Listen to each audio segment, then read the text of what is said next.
अस्सलाम वालेकुम। इस वीडियो में मैं आपको बताऊंगी कि आपने मीटिंग कैसे ज्वाइन करनी है। तो फ़र्स्ट ऑफ़ ऑल तो आपके पास ऐप मौजूद होनी चाहिए, ज़ूम ऐप। तो उससे पहले आपने सबसे पहले क्या करना है, प्ले स्टोर में जाना है। प्ले स्टोर में यहाँ पे आपने सर्च करनी है ज़ूम ऐप, ठीक है। ये देखिए फ़र्स्ट पे ये आ गई है, इसको क्लिक करना है और इसको डाउनलोड कर देना है। ये देखें इंस्टॉल करना है। ये जब तक इंस्टॉल होती है वेट करते हैं।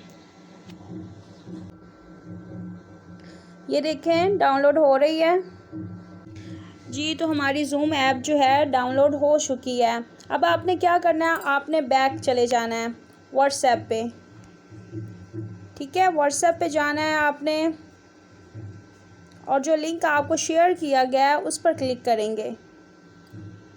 ये देखें ये लिंक है वेबिनार का, तो इस पर क्लिक करेंगे आप। ये आपसे ऑलवे पूछ रहा है या जस्ट वन, तो जो आपको मुनासिब लगे वो कर सकते हैं। तो मैं ऑलवेज़ पे क्लिक करूँगी।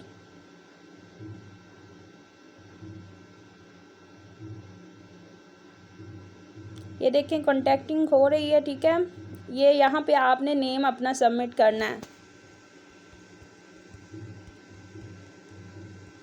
ये मैंने नाम सबमिट कर दिया। अब कॉन्टैक्ट, ये देखें जी मैं मीटिंग में पहुँच चुकी हूँ। फिर आपने क्या करना है, आपके सामने ये ऑप्शंस आ जाते हैं, ठीक है। आपने ज्वाइन ऑडियो पे क्लिक किया, उसके बाद वाईफाई टू यहाँ पे डाटा पे क्लिक किया और अलाउ किया और ये देखें अनम्यूट कर दिया। ये आपको अनम्यूट में ही रखना है। तो इस तरह से आपने मीटिंग ज्वाइन करनी